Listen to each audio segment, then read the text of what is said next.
Sharon is a charter member of the President of the United States People-to-People Program to Europe, SBCA. She is a co-founder and director of Christian Friends of Israel Jerusalem, an international evangelical pro-Israel Christian ministry with headquarters in Jerusalem. She spent 20 years in the legal field assisting attorneys and judges in the U.S.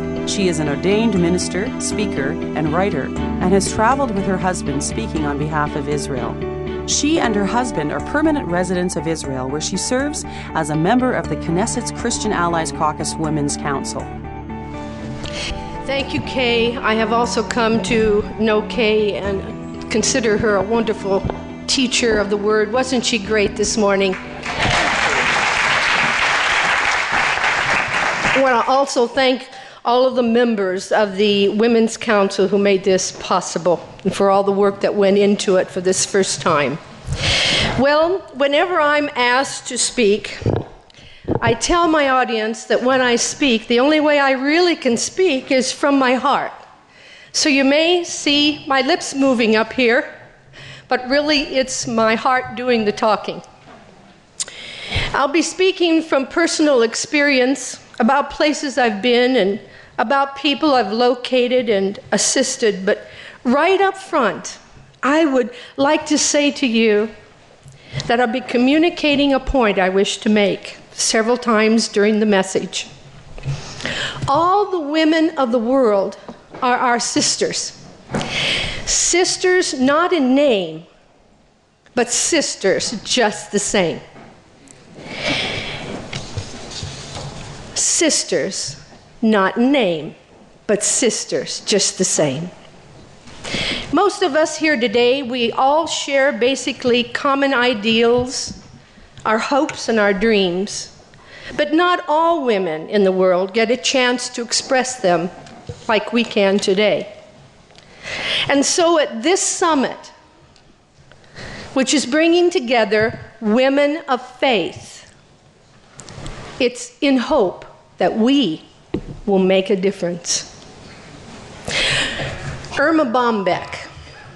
I don't know how many of you remember who she was, but she was a woman of faith, and she was an American humorist who wrote in many newspapers on womanhood, and whose writing career spanned over 3 decades, from the 1960s to the 1990s. She wrote 12 books, and she received 16 honorary doctorate degrees.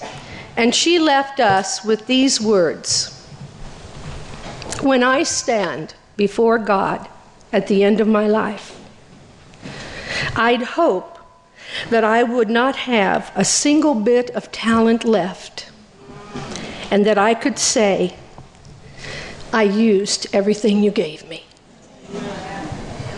Talents are usually gifts and abilities we possess. So I'd like you all to just think with me for a moment.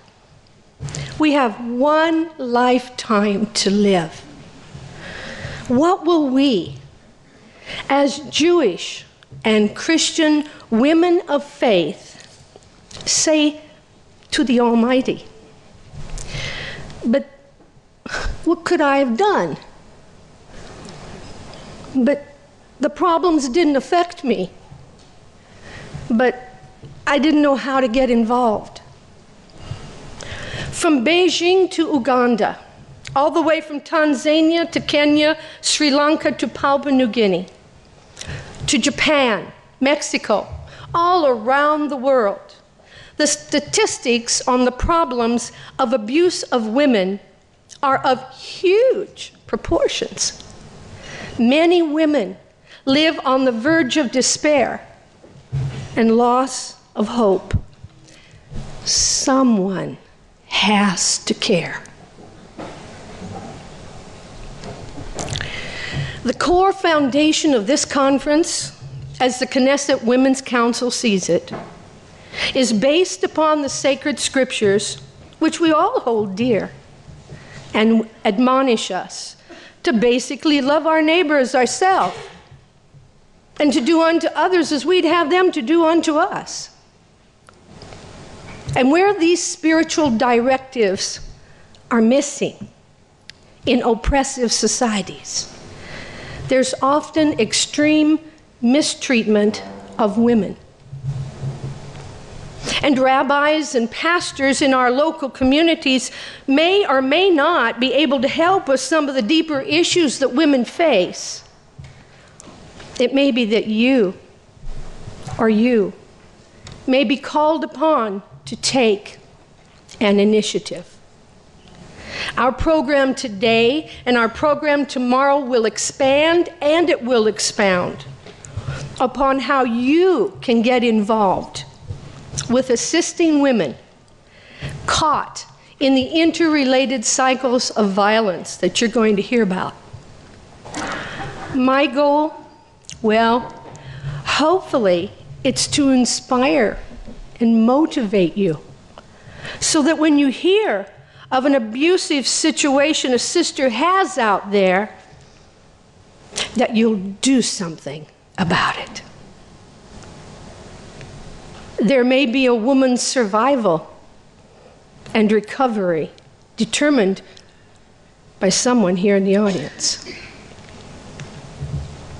As women of faith from the Jewish and the Christian world, we must have hearts that care. Defenders of women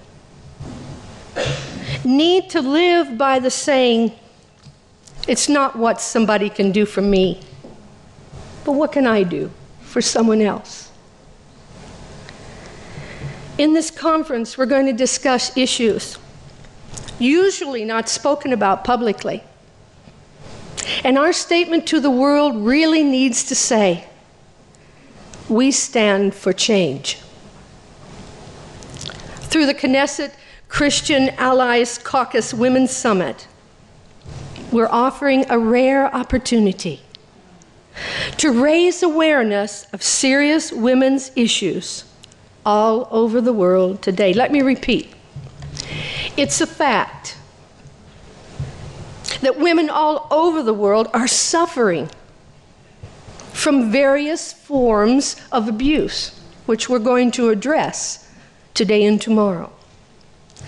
And where there's despair, we must provide hope.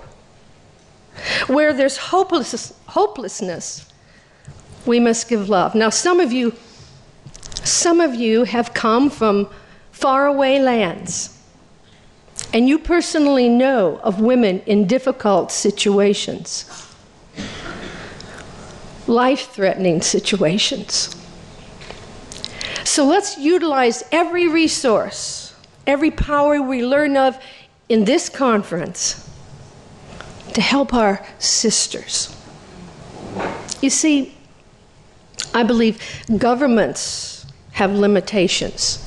Governments can give money or hand out money, but governments cannot comfort a woman's heart or give a sense of purpose to a woman's life. When a loving woman puts her arm around another woman in need and says, I've heard about your plight. God loves you, and together we're going to get you out of this situation. Things begin to change.